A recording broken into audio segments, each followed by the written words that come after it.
So this one is on the operational safety case.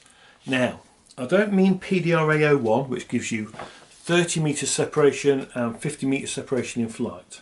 The operational safety case system is for those that want to go beyond or want to do something outside the box. So let's say your 30 metres takeoff separation, you want to reduce that to 10 metres, for example, or 5 metres. You have to apply to the CA for what's known as an OSC. And we are talking about aircraft in a specific category, and I'm talking about stuff like an M300, a Phantom 4 RTK, or a Mavic 3, the Mavic 2 Enterprise Advanced, the MT30, aircraft that are heavy. They are not C-rated, because C-rated is all bullshit anyway because you can't overfly.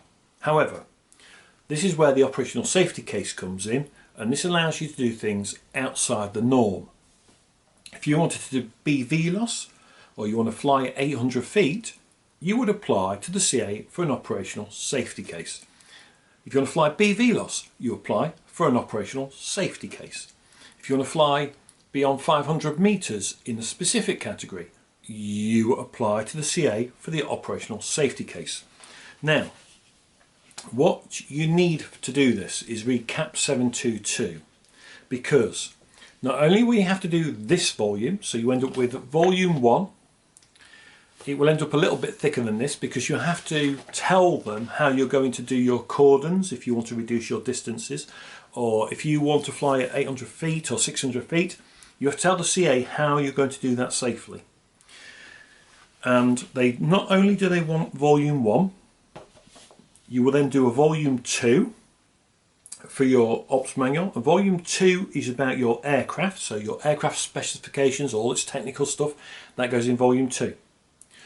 Volume 3 is why you can do it safely. So you'll list all the hazards and everything, you'll do the assessment. And volume 3 is the safety assurance part.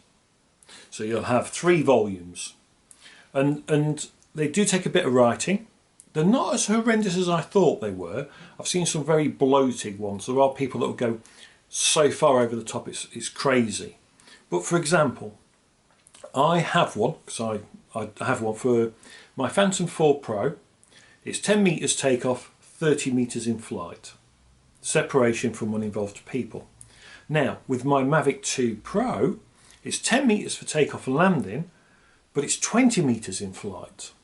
And the reason I was given I could have 20 metres in flight for the Mavic Pro 2 was because it was still a current aircraft.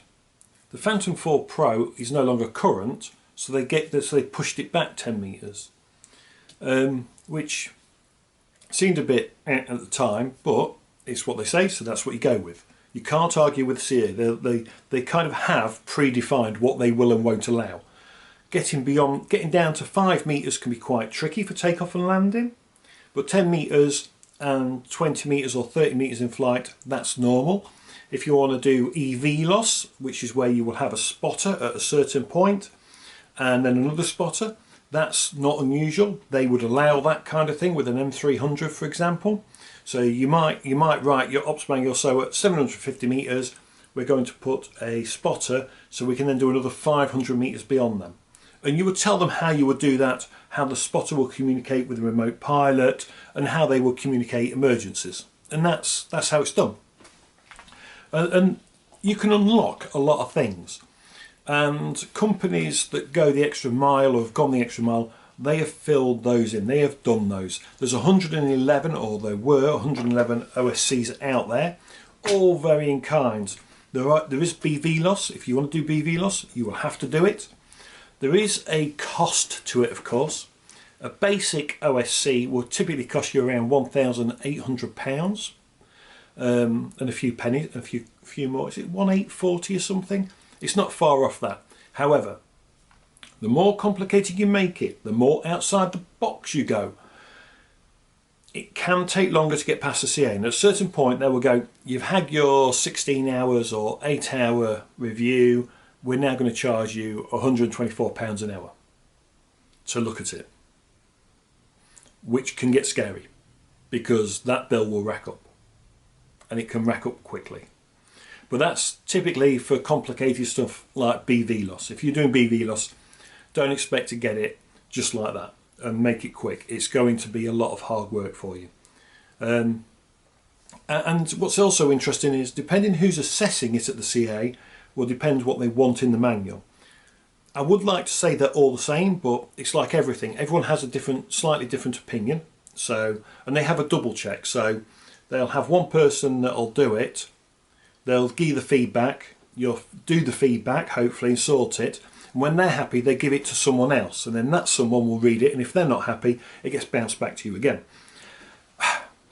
But you can't. It can get very awkward. You know, they've got to make sure things are right. But then, you know, it's just, we all have a difference of opinion. Therefore, you know, what one person sees as that's fine, another person might go, well, I want a bit more detail on that. Then that's the way it is, you know. But they can take a while to get. No OSC is quick. I think from when you apply to your first initial feedback is meant to be 6 weeks, I believe, something like that. However, I have known people wait 6 months, 9 months to get an OSC sorted out. So it does depend upon their workload, and that can make a big difference to how quick the turnaround is. But if you want to fly an M300, for example, and you want 10 metres takeoff and 20 metres in flight, it is possible. You can do it legally. You've just got to go through the paperwork. You've just got to go through the process. And that's kind of it for this one. And that's the PDAR 01 versus the OSC, or OSC versus PDAR 01. The renewal's not too bad. It's £506. They jumped it up from 280. They literally doubled it. So yeah, and it'll be interesting to see how OSCs develop in the future, especially with the C ratings, if they do ever appear. Although I hope the CA just goes down a weight class instead of a C rating, because I don't believe that a Mavic 2 Pro is going to be any more dangerous, for example, than the Mavic 3 that's just come out weight-wise. There's 200 grams in their weight. I don't think the Mavic 3, with all its firmware issues, is going to be a problem compared to a Mavic 2 Pro, which is proven and solid, and they're just great aircraft. So I don't know what the UK is going to do about C ratings and stuff like that. Let's hope we get a bit of common sense. I think it should be more weight based, anything under, and it'll just save a lot of hassle on getting C ratings and, you know, expensive stuff going through. It's not like drones fall out of the sky and kill everyone every day, is it? So who knows?